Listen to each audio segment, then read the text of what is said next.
الف اللہ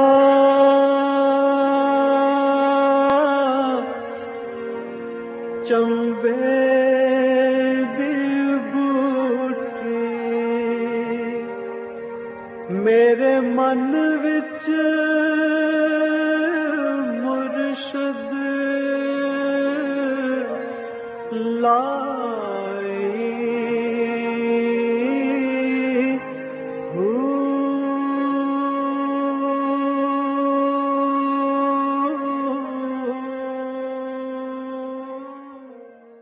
بسم اللہ الرحمن الرحیم۔ السلام علیکم، آپ دیکھ رہے ہیں پروگرام المرشد اور میں ہوں منور عتیق۔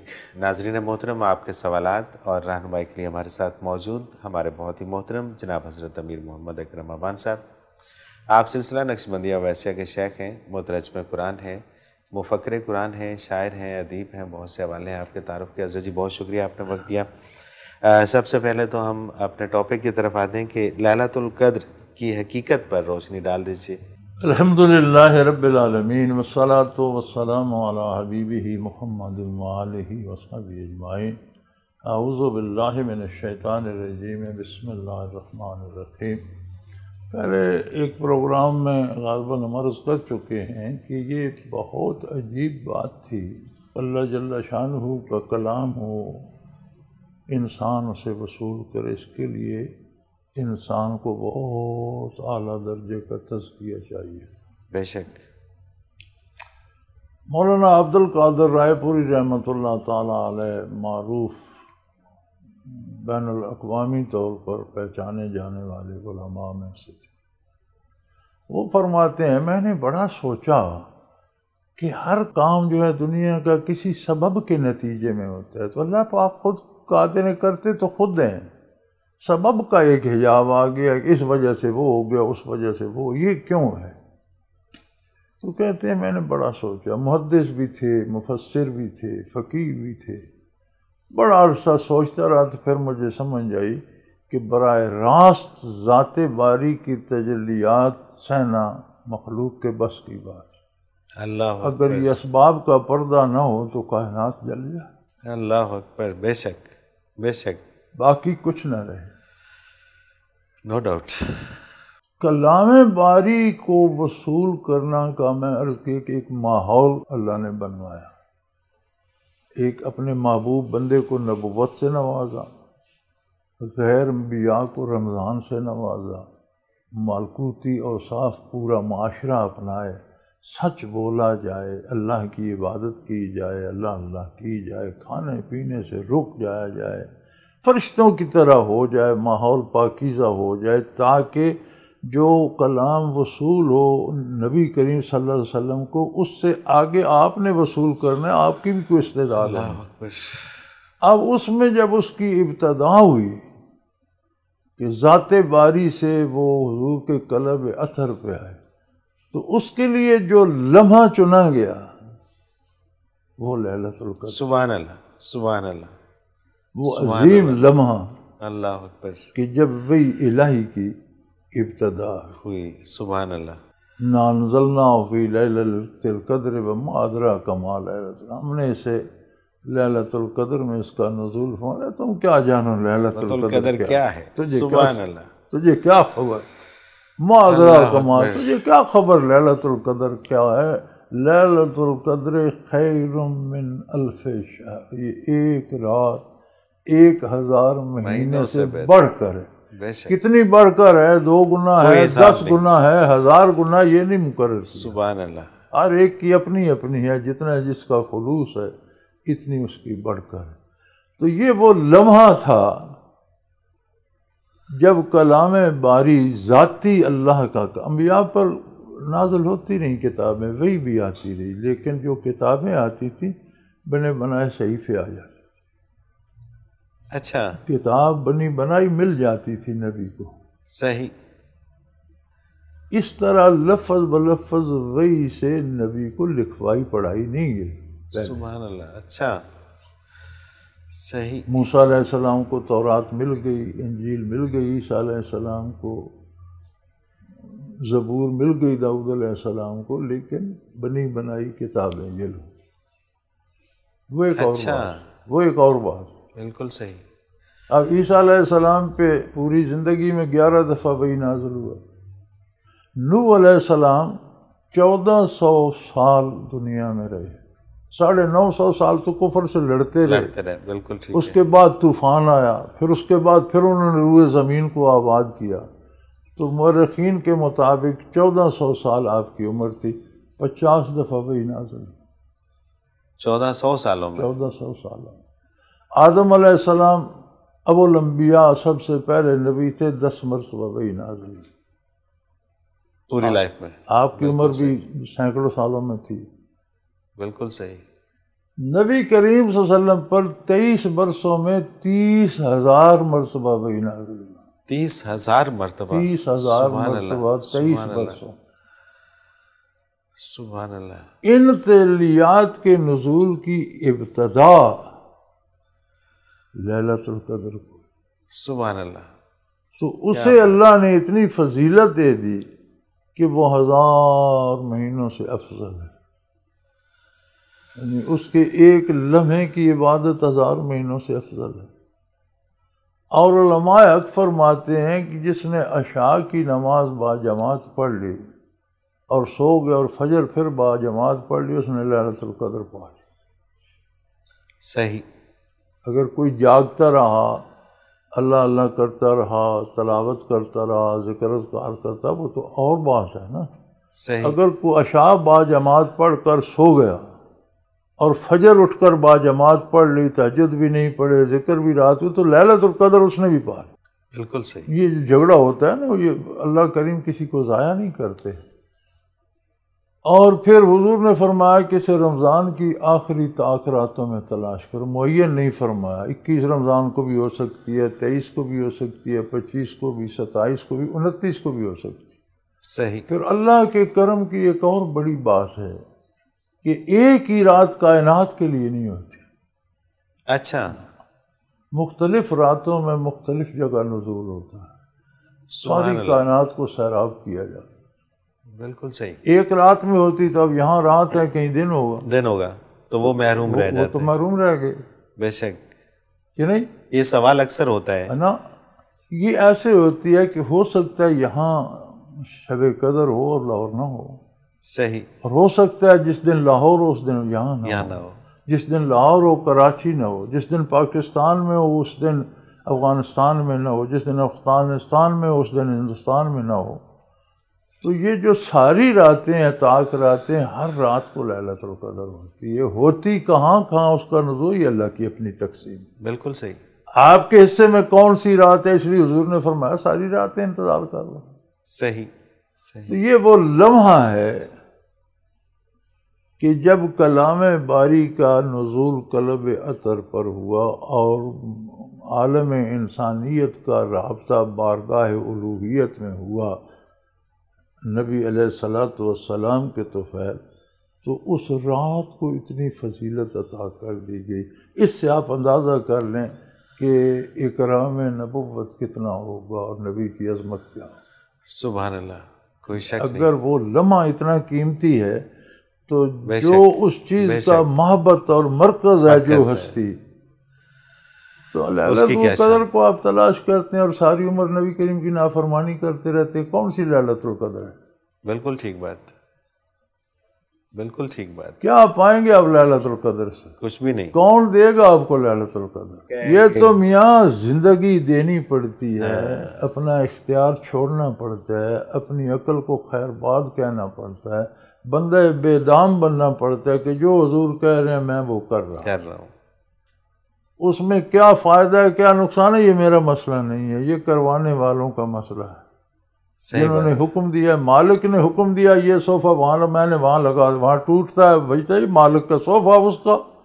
صحیح بات ہے. غلط صحیح اس کا، خوش نما بدنما یہ اس کا، میں تم نوکر ہوں. بس مجھے حکم دیا یہ وہاں رکھو، میں نے مارا.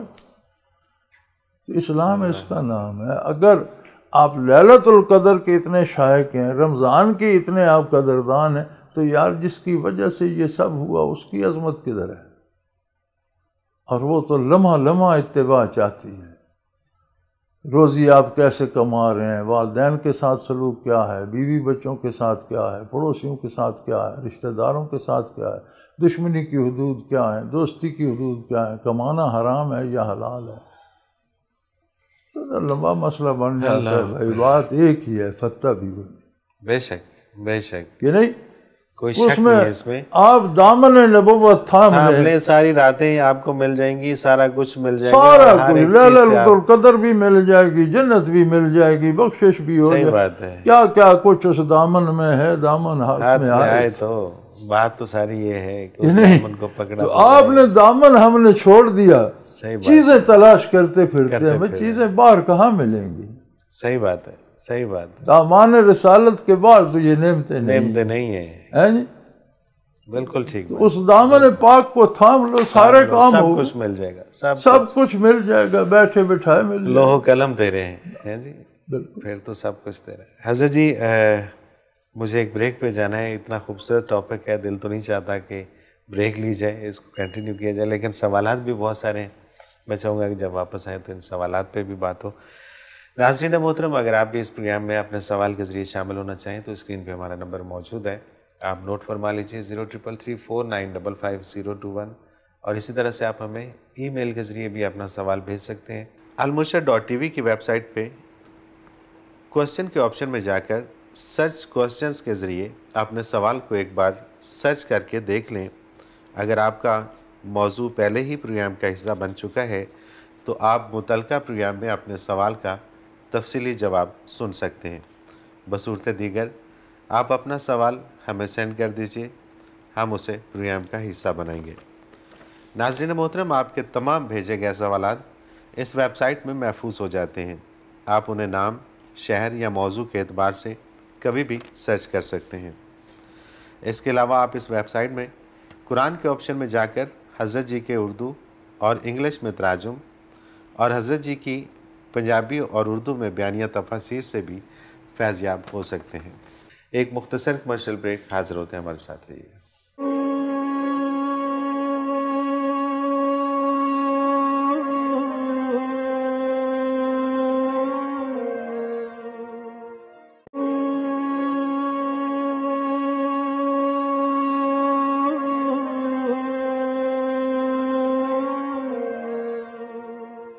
پروگرام میں ایک بار پھر خوش آمدید ناظرین محترم، آپ کے سوالات اور رہنمائی کے لیے ہمارے ساتھ موجود ہمارے بہت ہی محترم جناب حضرت امیر محمد اکرم عوان صاحب۔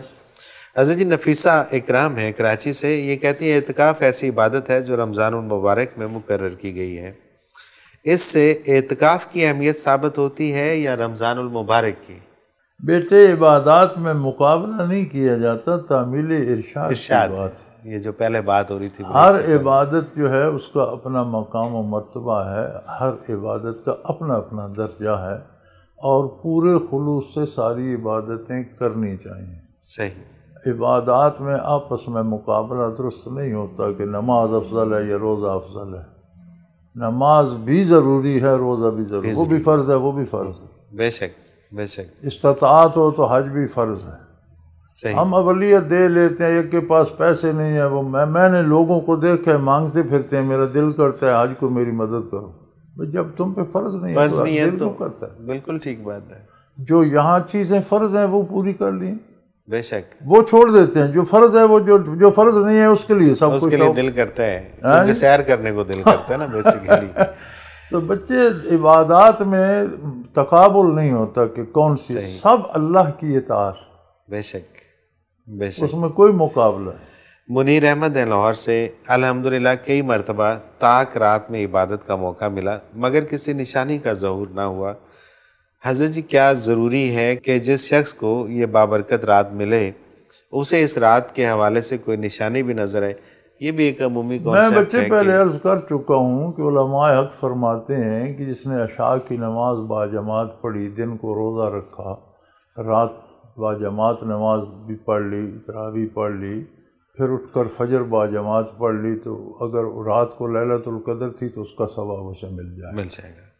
کیا بات! اگر اس نے جاگ کر عبادت کی تو اسے عند اللہ درجہ ملے گا۔ یہ ضروری نہیں کہ اسے کوئی دوربین عطا کر دی جائے گی یا دنیا میں اسے کچھ مل جائے گا، یہ تو اللہ کی رضا کی بات ہے۔ اور اس کی نشانی بیٹا یہ ہے کہ اگر یہ مل جائے تو آئندہ اطاعت کی توفیق ہو جاتی ہے، گناہ سے نفرت ہو جائے۔ سبحان اللہ۔ تماشا نہیں ہوتا۔ اس کی نشانی آپ یاد کر لیں کہ اگر ليلۃ القدر نصیب ہوگی تو گناہ سے نفرت ہو جائے گی، نیکی کی طرف دل چاہے گا۔ لیکن یہاں پہ کانسیپٹ الٹے ہیں نا، یہاں پر لوگ یہ کہتے ہیں کہ جی وہ کچھ اس طرح کی نشانیاں آتی ہیں، پانی دودھ بن جاتا ہے، وہ ساری چیزیں، اور اس وقت جو دعا مانگو وہ پوری ہوتی ہے، اور دعا کیا مانگتے ہیں؟ اللہ میاں بہت سارا پیسہ دے دے، مطلب دعا مدارج یہ ہے، نبی کے وسلم کا ارشاد عالی ہے فدا ابی و امی صلی اللہ علیہ وسلم کہ روزی تقسیم کر دی اللہ نے، قلم خشک ہو گئے تو پھر مخلوق کو پیدا کیا۔ سبحان اللہ، قلم خشک ہو گئے پھر مخلوق کو پیدا کیا۔ روزی ان کی پہلے تقسیم کر دی۔ اب آپ اس کو کیوں بدلنا چاہتے ہیں؟ کیا بدل سکتے ہیں؟ اللہ اکبر، کیا بات ہے، آپ اس کو بدل سکتے ہیں؟ سوال ہی پیدا نہیں ہوتا۔ میرے بھائی، میں نے 29 روپے ماہوار پہ نوکری کی ہے، بالکل صحیح۔ پھر 80 روپے پر کی ہے۔ آج میں ملازموں کو 15-20 ہزار تنخواہ دیتا ہوں، میرے ملازموں کی ماہانہ تنخواہ لاکھوں میں ہے۔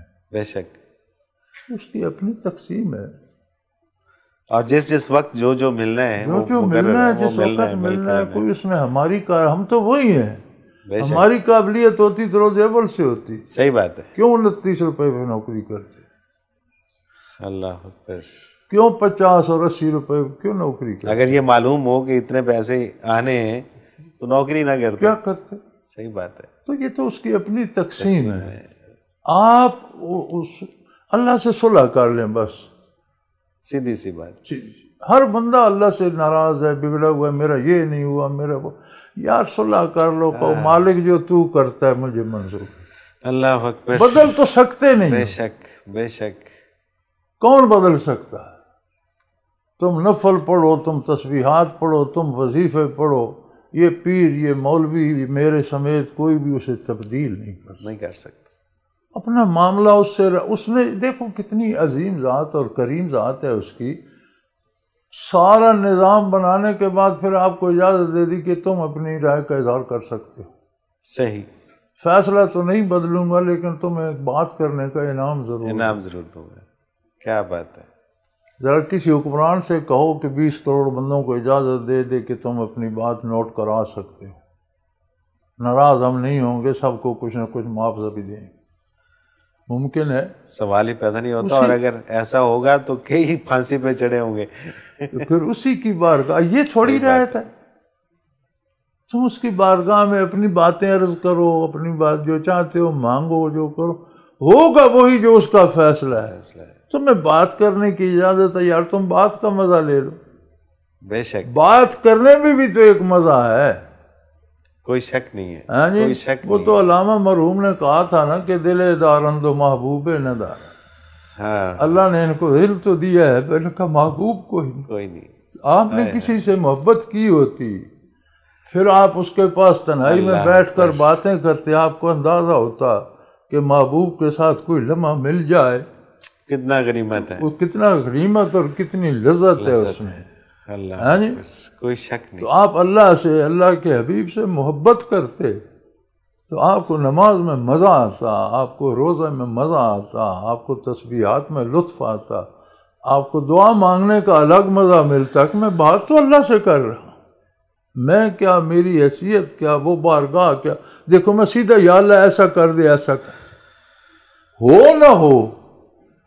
ایک بندے کو یہاں سے لے جاتے ہیں مطلق العنان حکمران کے دربار میں، جا کر وہ اپنی رائے اظہار کرتا ہے کہ بادشاہ سلامت ایسا ہونا چاہیے، اسے پھر اس کے دل میں ایک حسرت رہتی ہے، ایسا ہو یا نہ ہو، اس اعزاز پہ خوش ہوتا ہے کہ میں نے بادشاہ کے روبرو بات کر۔ کوئی شک نہیں، کوئی شک نہیں۔ تو جب اللہ کریم نے اجازت دی، آپ جا کر اس کی بارگاہ میں کیا، پھر اور کیا چاہتے ہو یار؟ صحیح بات۔ کائنات میرے اور آپ کو مشورے سے نہیں چلے گی، ہم جانتے نہیں کائنات کہاں ہے، کس تبدیلی کا اثر کہاں کہاں ہے۔ اللہ، وہ ایک ساتھی کا خط آ گیا حضرت رحمۃ اللہ کے پاس، یہیں دارالعرفان میں بیٹھے تھے، زیر تعمیر تھا دارالعرفان، کہ میں بڑا ذکر بھی کرتا ہوں، نمازیں باقاعدگی سے، تہجد بھی پڑھتا ہوں، جو دعا مانگتا ہوں وہ قبول نہیں ہوتی۔ حضرت نے پڑھ کر میری طرف بڑھا دیا کہ اس کا جواب تم ہی دو. تو میں نے اسے لکھا کہ بھائی آپ کے پیدا ہونے سے پہلے وہ اکیلا اس کائنات کو چلا رہا تھا. اللہ اکبر. آپ کل مر جائیں گے. اللہ اکبر. اسے اکیلے تو آپ تھوڑی سی زندگی میں اس کے کام میں مداخلت کیوں کرتے ہیں؟ سبحان اللہ. اسے کرنے دیں جو وہ کرتا ہے. اور یہ بات کیوں سمجھ نہیں آتی؟ دعا کا جو حاصل ہے وہ یہ ہے کہ آپ بات تو اللہ کی بارگاہ میں کر رہے ہیں. یعنی آپ کو کوئی بادشاہ سلامت کے روبرو کھڑا کر دے اور کہ یار تم بھی اپنے دل کی بات کہہ دو. اب بادشاہ آپ کا غلام تو نہیں ہو سکتا، ہوگا تو وہ جو بادشاہ. لیکن آپ کے لیے تو یہ بھی اعزاز ہے کہ آپ نے براہ راست بادشاہ کے روبرو کھڑا ہو کر بات کر دی. کوئی شک نہیں. کائنات کا خالق مالک حقیقی بادشاہ آپ کے نبی صلی اللہ علیہ وسلم نے آپ کو پکڑ کر اس کے روبرو کھڑا کر دیا.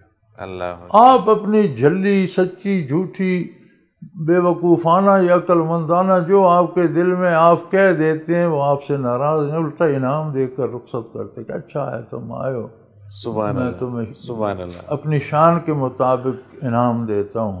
تم نے بات اپنی حیثیت کے مطابق کی، میں اس پہ تمہیں کچھ نہیں کہتا. کیا بات ہے. اس سے زیادہ کیا چاہتے ہو دعا کی؟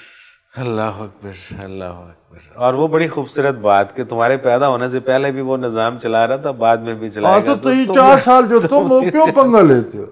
صحیح بات ہے. چلانے دو اسے. اللہ اکبر. جی اگلا سوال شامل کرتے ہیں. عدنان آصف ہیں لاہور سے. اگر کسی مجبوری سے رمضان کے روزے چھوٹ جائیں تو کن ایام میں انہیں لوٹانا بہتر رہتا ہے، اور کیا ہیلا کیا جائے کہ رمضان والا ثواب بھی مل جائے؟ بچے رمضان ہوتا ہے، رمضان کا ثواب رمضان میں ہی ہوتا ہے، اور بعد میں اجازت ہے جب جی چاہے رکھے. ٹھیک ہے. اب رمضان گرمیوں کے 1000 روزے ہو گئے تو آگے سردیوں میں رکھ لے تو بھی کوئی حرج نہیں. ٹھیک ہے. رمضان کا ثواب رمضان میں ہی ہوتا ہے بچے. صحیح. اور وہ ثواب کسی اور جگہ نہیں مل آپ سکتا. چادر لے کر سو جائیں دسمبر میں اور کہیں رضائی کا مزہ آ جائے تو نہیں ہو سکتا، ممکن نہیں. چادر ہی کا آئے گا. صحیح بات ہے. روبینہ اشرف ہیں گجرانوالہ سے.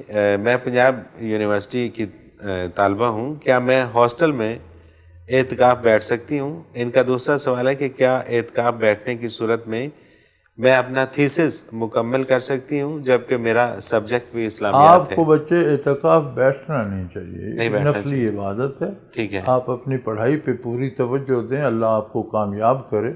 جب فارغ ہوں گی تو اعتکاف بھی کر لیجیے. صحیح. فی الحال آپ کو اعتکاف کی بجائے اپنی پڑھائی پہ توجہ دینا زیادہ ضروری. اور وہ تھیسس اگر آپ رمضان میں پورے کر لیں تو زیادہ اچھی بات ہے. بڑی بات. بالکل ٹھیک بات ہے. سمینہ اوان ضلع چکوال سے. حدیث سے مبارکہ ہے کہ جس نے ایمان اور احتساب کے ساتھ رمضان کا روزہ رکھا اس کے پہلے تمام گناہ معاف کر دیے جائیں گے. یہ احتساب کی بات تو سمجھ آتی ہے، مگر ایمان کے ساتھ سے کیا مراد ہے؟ کیونکہ روزہ تو اہل ایمان ہی رکھتے ہیں. اللہ اللہ اللہ. حضور اکرم صلی اللہ علیہ وسلم کی مراد یہ ہے. قرآن کریم میں بھی ایک جگہ آتا ہے یا ایھا الذین آمنوا آمنوا، اے ایمان والو ایمان لاؤ. صحیح. بالکل ٹھیک ہے. ایک ایمان ہوتا ہے کہ آپ نے مان لیا، ایک ایمان ہوتا ہے کہ آپ مجسم اطاعت بن گئے. سبحان اللہ. اب ہر کلمہ گو کو آپ مسلمان تو کہتے ہیں. ٹھیک ہے. نماز پڑھتا ہے نہیں پڑھتا، روزہ رکھتا ہے نہیں رکھتا، حرام کھاتا ہے حلال کھاتا ہے، کلمہ گو ہے مسلمان. اطاعت کا حق کون ادا کرتا ہے؟ ایمان یہ ہے. صحیح. یہ قرآن نے بھی کہا یا ایھا الذین آمنوا آمنوا، اے ایمان والو ایمان لاؤ. یعنی اپنی عملی زندگی سے ایمان کا اظہار کرو، زبان سے ہی نہیں. بالکل صحیح. زبان سے تو کر دیا، اب جو عمل کرتے ہو وہ بھی بتائے کہ تم ایمان لائے ہو. صحیح. تو حضور اکرم صلی اللہ علیہ وسلم کی یہی مراد ہے کہ جو روزہ ایمان سے رکھے، سراپا اتباع رسالت میں ہو، اور پھر روزہ رکھے اور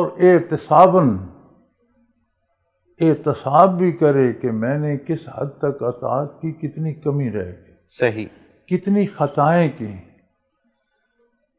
اپنی اصلاح کرے، گزشتہ سے توبہ کرے، آئندہ کے لیے ارادہ مضبوط کر لے، تو فرمایا جو کچھ پہلے ہو چکا ہے وہ اللہ معاف کر دے گا۔ سبحان اللہ، بالکل ٹھیک۔ یہ دونوں چیزیں ہم بھول چکے ہیں، ایمان بھی اور احتساب۔ ایمان میں ہم نے کہنے پہ کفات کر لی کہ میں نے کلمہ پڑھ لیا بس ٹھیک ہے۔ آپ ایک آدمی کہتے ہیں یار مجھے پانی پلا دے، میں پلا دیتا ہوں، بالکل میں لے کے آتا ہوں، بڑا مزیدار پانی ہے، ٹھنڈا ہے، تو دیتا نہیں ہے، پیاس نہیں بجھے گی۔ اس نے آپ کی بات مانی؟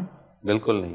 انکار تو کو نہیں کیا، جی ہاں، انکار نہیں کیا لیکن مانی بھی نہیں۔ یہ بھی ایمان ہے، کلمہ پڑھ لیا تھا آپ نے۔ اس سے فرمایا آگے بڑھو، آمنو عملاً، ایمان ثابت کرو، مان کر دکھاؤ، بالکل صحیح۔ احتساباً، اور احتساب کر کے کہ مجھے کرنا چاہیے کیا تھا، کتنا میں کر سکا، کتنا میں نے چھوڑ دیا۔ صحیح۔ توبہ کرتا ہوں، آئندہ پوری کوشش کروں گا کہ پورا حق ادا کروں۔ تو فرمایا یہ دو باتیں اگر ہوں تو جب روزہ رکھے یا قام رمضان یا رات کی نماز تراویح وغیرہ ادا کرے تو پہلے سارے گناہ معاف کر دیے۔ سبحان اللہ، سبحان اللہ۔ حضرت جی مجھے ایک بریک پہ جانا ہے اور واپس آگے کچھ اور سوالوں میں شامل کریں گے۔ ناظرین محترم، اگر آپ بھی اس پروگرام میں اپنے سوال کے ذریعے شامل ہونا چاہیں تو اسکرین پہ ہمارا نمبر موجود ہے، آپ نوٹ فرما لیجیے 033349555021۔ اسی طرح سے آپ ہمیں ای میل کے ذریعے بھی اپنا سوال بھیج سکتے ہیں۔ المرشد.tv کی ویب سائٹ پہ کوسچن کے آپشن میں جا کر سرچ کوسچنز کے ذریعے اپنے سوال کو ایک بار سرچ کر کے دیکھ لیں۔ اگر آپ کا موضوع پہلے ہی پروگرام کا حصہ بن چکا ہے تو آپ متعلقہ پروگرام میں اپنے سوال کا تفصیلی جواب سن سکتے ہیں۔ بصورت دیگر آپ اپنا سوال ہمیں سینڈ کر دیجئے، ہم اسے پروگرام کا حصہ بنائیں گے۔ ناظرین محترم، آپ کے تمام بھیجے گئے سوالات اس ویب سائٹ میں محفوظ ہو جاتے ہیں۔ آپ انہیں نام، شہر یا موضوع کے اعتبار سے کبھی بھی سرچ کر سکتے ہیں۔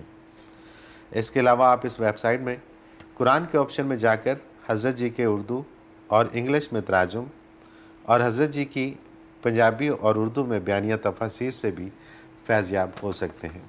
ایک مختصر کمرشل بریک، حاضر ہوتے ہیں، ہمارے ساتھ رہیے گا۔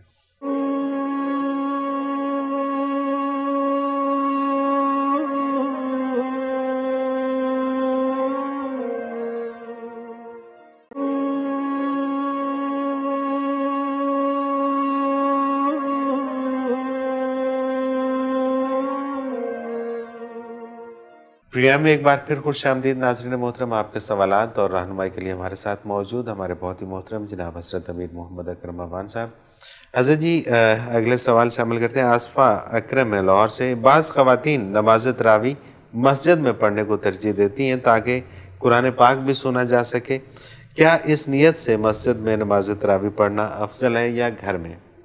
گزارش یہ ہے جی، آج کے عہد میں تو عورت کی عبادت تو ہر عبادت گھر ہی میں افضل ہے، لیکن اگر کسی مسجد میں پورا اہتمام پردے کا ہو، ٹھیک ہے، تو وہاں جانا بھی اچھی بات ہے، صحیح، اس میں جائیں، لیکن اس کے پردے کا علیحدہ عمارت ہو، علیحدہ صفیں ہوں، وہاں اسپیکر لگا ہوا ہو، وہاں سن سکتی ہو تو ٹھیک ہے، پھر ٹھیک ہے، صحیح۔ ڈاکٹر سمینہ نصرت ہیں لاہور سے، یہ کہتی ہے میرا دل چاہتا ہے کہ اس رمضان میں کوئی ایسا لمحہ قبولیت کا میسر آ جائے کہ رمضان کے بعد بھی میں بہت متقی اور نیک رہوں، ایسا کیا عمل کروں کہ وہ لمحہ نصیب ہو جائے؟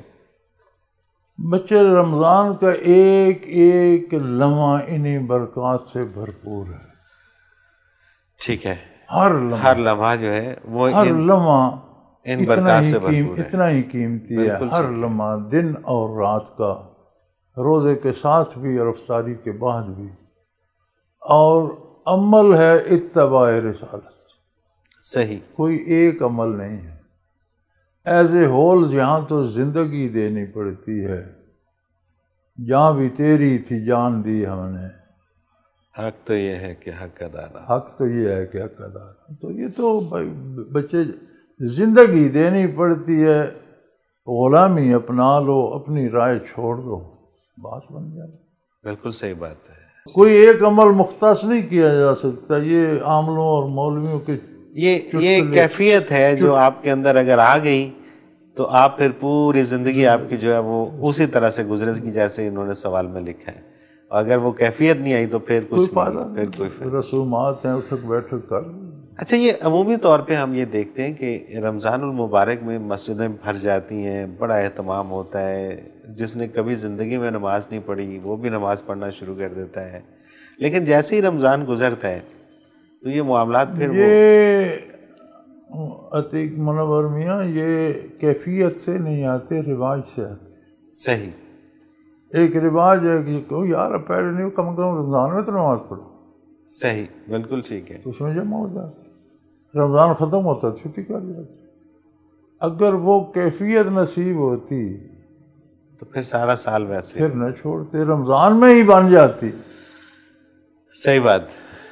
رمضان کا حقیقی فائدہ تو وہ ہم ظاہر پہ زیادہ زور دیتے ہیں، ہمیں یہ خبر ہی نہیں کہ اس کا تعلق اصل کیفیات سے۔ صحیح، بالکل ٹھیک بات، بالکل صحیح بات ہے۔ نہ کوئی مولوی بیان کرتا ہے کیفیت، نہ پیر صاحب بتاتے ہیں، نہ کسی کتاب میں ذکر ہوتا ہے، نہ کسی تقریر میں۔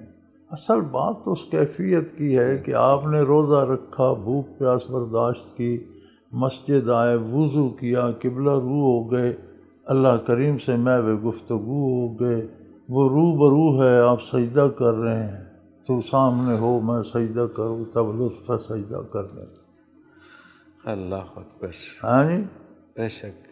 تو وہ کیفیت دل میں آئے تو پھر مسجد چھوٹتی نہیں۔ وہ کیفیت نہیں ہے، آپ آئے، لوگ کہیں گے اسے روزوں میں بھی نہیں گیا، چلو روزوں میں تو جائیں، تو پھر لوگ جانے آپ جانے۔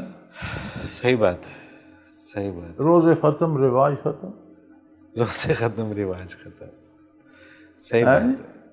اور اگر وہ کیفیت آ جائے تو پھر آ کیا جائے بات تو ہے۔ پھر کوئی کیا کہے، لوگ کچھ بھی کہتے ہیں۔ اور یہ کیفیت کے لیے پھر اس ذات کو جاننا ضروری ہے، کہ اس کو جاننا اور پہچاننا، صرف ماننے تک بات ماننا، نہیں، پھر جاننا، اور اس کے بعد پہچاننا۔ پہچاننا، یہ تیسرا درجہ ضروری ہے۔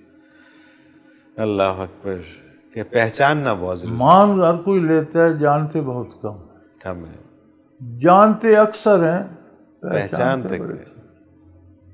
جو پہچان جائے وہ پھر اس وہ کیفیت پھر میں، اسی در کا ہو جاتا ہے۔ بالکل صحیح بات ہے۔ اور یہ انہیں غلطی لگی ہے کہ نیک لوگ جو ہیں وہ دنیا کی زندگی، بھائی دنیا کی زندگی نیک لوگوں کی بھی وہی ہوتی ہے جو ایک عام آدمی کی صحیح، ہوتی، اللہ کی اطاعت کے دائرے میں ہے۔ دائرے میں، بے شک، بے شک، بالکل ٹھیک بات ہے۔ احمد شیر ہیں ساہیوال سے، یہ کہتے ہیں لیلۃ القدر پہ جو فرشتے اترتے ہیں وہ کیسے لوگوں کو دکھائی دیتے ہیں؟ میرا دل چاہتا ہے کہ میں ان لوگوں میں شامل ہو جاؤں جنہیں وہ دکھائی دیتے ہیں۔ ہاں ضرور شامل ہو جاؤ بیٹے، محنت کرو، اللہ اللہ کرو، سیکھو، توجہ لو کسی اللہ کے بندے سے، اللہ کرے تمہارا دل بھی روشن ہو جائے تو لیلۃ القدر کے علاوہ بھی دکھائی دیتے رہیں۔ بالکل ٹھیک یہ ہے۔ کون سا مشکل کام ہے؟ اچھا، ہاں، صحیح۔ محمد شعیب احمد ڈیرہ غازی خان سے یہ کہتے ہیں کہ جی اس رمضان میں روزہ طویل ترین دورانیے پر مشتمل ہے، دن لمبے اور خوب گرم ہیں۔ یہ کہتے ہیں کہ میں ایک پولیس افسر ہوں اور ہم کئی دفعہ مجرموں کو بوقت سحر پکڑنے کے لیے جاتے ہیں۔ ایسے میں ظاہر ہے کہ ہم حکم کے پابند ہوتے ہیں، وقت خود تبدیل نہیں کر سکتے، لہٰذا کھانا پینا ناممکن ہو جاتا ہے۔ سمجھ میں نہیں آتا اتنا طویل روزہ بغیر سحری کے کیسے رکھیں۔ یہ آپ اپنی ساری اپنا ٹفن ساتھ رکھنا بھائی۔ یہ بہانہ ہی ہے۔ رات کو جب آپ بیٹا گھر سے نکلتے ہیں کہ چھاپا مارنے کے لیے تو اپنی گاڑی میں اپنا ٹفن رکھ لیں، رکھ لیں، کوئی ایشو جہاں نہیں ہے۔ موقع ملے وہاں 4 لقمے کھا لیں۔ صحیح بات ہے۔ اور شروع میں اسلام میں بھی اور تمام پہلی امتوں میں روزہ اس طرح سے تھا کہ شام کو آپ نے افطار کیا، جتنی دیر جاگتے رہے، کھاتے پیتے رہے، سو گئے تو روزہ شروع ہو گیا۔ ٹھیک ہے۔ اور عیسائی اب بھی یہی روزہ رکھتے ہیں۔ عیسائیوں کے ہاں جو روزے 8-10 رکھتے ہیں وہ آج بھی اسی طرح رکھتے ہیں کہ سو گئے تو روزہ بند ہو گیا، شام کو کھولیں۔ ٹھیک ہے، تو وہ کتنے گھنٹوں پہ محیط ہوتا تھا، ساری امتوں نے رکھا۔ صحیح۔ شروع اسلام میں بھی امت مرحومہ نے بھی پہلے حضور کے زمانے میں بھی رکھا، پھر یہ آسانی کر دی گئی، اللہ کریم نے فرمایا کہ میں امت محمدیہ کے لیے آسانی کرتے ہیں کہ طلوع فجر تک کھاتے پیتے رہو، اس وقت روزہ رکھو۔ صحیح۔ تو اگر وہی فرض رہتا تو پھر آپ کیا کرتے؟ پھر بھی کرنا تھا، مغرب کا ہی کھانا تھا پھر بھی۔ بالکل صحیح بات ہے۔ اس لیے بیٹا اپنا ٹفن گاڑی میں رکھو، سحری کھا لو، اور کوئی ایشو نہیں ہے، کوئی مطلب یہ ایشو تو نہیں صرف بھائی۔ بہانے آپ بازی پولیس ہے افسر ہیں، آپ کے پاس ملازم ہیں، گاڑی ہے، اپنا ٹفن اور پانی کی بوتل تھرمس رکھو گاڑی میں، سحری کھا پی کے ٹھیک ہو جاؤ۔ اور یہ ہر روز مجرم پکڑنے نہیں جاتے، نہیں پکڑتے ہیں، روز پکڑتے رہیں بھائی۔ روزہ کوئی کاروبار سے مصروفیات سے روکنے کا نام نہیں ہے، آپ اپنی ڈیوٹی دیانتداری سے کریں، پکڑیں مجرموں کو، معاشرے کو امن دیں یا لوگوں کو تحفظ دیں، یہ آپ کی ذمہ داری ہے، کریں۔ تو اپنا ٹفن ساتھ رکھیں بھائی۔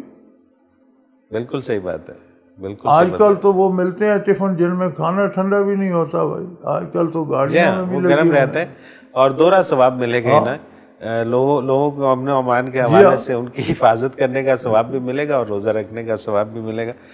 اگلا سوال حضرت جی وجیہ ثانی ہے حیدرآباد سے، سنت اور نفلی اعتکاف میں کیا فرق ہے؟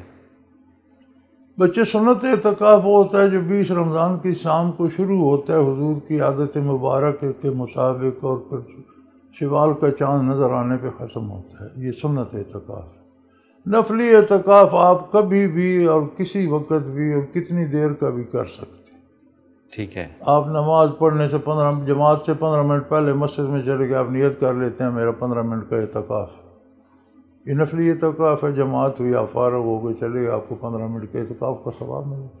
صحیح۔ آپ رمضان میں آ جاتے ہیں، پہلے 4 روز گزر گئے، آپ نے 2 دن رہنا ہے، آپ کہتے ہیں میرا 2 دن اعتکاف ہے، 2 دن اعتکاف کی پابندی کریں، اس کے قواعد کی آپ کو 2 دن کا ثواب مل گیا۔ تو نفلی اعتکاف ہے کہ جتنا کسی کے پاس فرصت ہو اتنی دیر رمضان میں اعتکاف کر لیں۔ غیر رمضان بھی نفلی اعتکاف ہو سکتا ہے، آپ مسجد میں جاتے ہیں تو جتنی دیر بیٹھنے اتنی دیر اعتکاف نیت کر لیں، بیٹھنا تو ویسے بھی ہے، وہ ثواب مل جائے۔ صحیح۔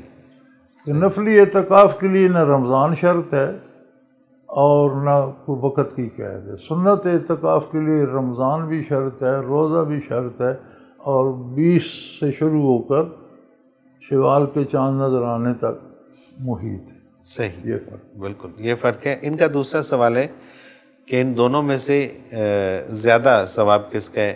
یہ زیادہ جس میں زیادہ محنت ہے اسی کا ہے، سنت میں زیادہ محنت ہے۔ اور تیسرا ان کا ہے کہ نفلی اعتکاف کا کم سے کم دورانیہ کتنا ہے، یہ بھی آپ نے چند لمحے بھی ہو سکتا ہے۔ بالکل ٹھیک ہے، اور وہ ضروری نہیں ہے کہ رمضان میں ہو، غیر رمضان بھی ہو سکتا ہے اس میں۔ اچھا، اس میں جب آپ اعتکاف کی نیت سے بیٹھتے ہیں مسجد کے اندر تو کیا ضروری چیزیں کیا ہوتی ہیں کہ جس پہ آپ نے ضروری یہ ہے کہ آپ پھر فضول گوئی نہ کریں، ٹھیک ہے، فضول باتیں نہ کریں، روزہ بھی چپ کر نہ رکھیں، ضرورت کی بات جو ہے وہ کریں، ٹھیک ہے، غیر ضروری نہ کریں۔ اور اس کا کوئی مقصد یہ بھی ہے کہ یکسوئی ہو، یکسوئی ہو، مطلب متوجہ اللہ اللہ اللہ اللہ کرتے رہیں، ذکر اذکار کرتے رہیں، قرآن کریم پڑھنا شروع کر دیں، تلاوت کرنا شروع کر دیں، صحیح، فارغ ہیں تو نوافل پڑھ لیں، متوجہ اللہ رہیں، ضروری، اور غیر ضروری بات نہ کریں۔ صحیح۔ ایک آخری سوال افشاں عزیز ہیں اسلام آباد سے، یہ کہتی ہیں اعتکاف کی شرائط کیا ہیں اور کیا یہ مرد اور خاتون کے لیے ایک جیسی ہیں؟ ان کا دوسرا سوال ہے کہ میں بہت بیمار رہتی ہوں، روزہ نہیں رکھ سکتی، کیا میں ایسا کر سکتی ہوں کہ ایک آدھ دن کے لیے دنیاوی امور ترک کر کے معتکف کی طرح بیٹھ جاؤں؟ نہیں بچے، معتکف کی طرح آپ کو بیٹھنے کی جب آپ رکھنے روزے ہی نہیں رکھ سکتی تو اعتکاف تو دور کی بات ہے۔ صحیح ہے، تو یہ اس طرح سے نہیں ہوتا۔ اللہ آپ کو اس جو آپ کا جذبہ ہے اس کا نیک اجر دے۔ تو صرف اعتکاف ہی عبادت نہیں ہے، زندگی کا ہر لمحہ عبادت ہے۔ بالکل تو ٹھیک، بچے جو آپ کر سکتے ہیں اسے شریعت کے مطابق ڈھالیں۔ اپنی اس بیماری یا خراب صحت یا اپنی مالی حیثیت کے ساتھ جو صدقہ دے سکتے ہیں، جو زکوٰۃ دے سکتے ہیں، جو نمازیں پڑھ سکتے ہیں، جو اعمال دن بھر آپ کرتے ہیں انہیں شریعت کے مطابق کر لیں، ساری زندگی آپ کی اعتکاف ہی ہے۔ صحیح۔ اور اعتکاف کی شرائط وہ پوچھ رہی ہیں کہ مرد اور عورت کے لیے ایک جیسی ایک ہی ہے مرد اور عورت کے لیے۔ اعتکاف کی شرط سنت اعتکاف میں نے عرض کر دیا کہ 20 رمضان کو بیٹھ جائے، ٹھیک ہے، اور اس شوال کا چاند نظر آنے تک، ٹھیک ہے، کمر تک جو ہے، اور پھر اس میں کوئی غیر ضروری بات نہ کرے اور چپ کا روزہ بھی نہ رکھے۔ صحیح،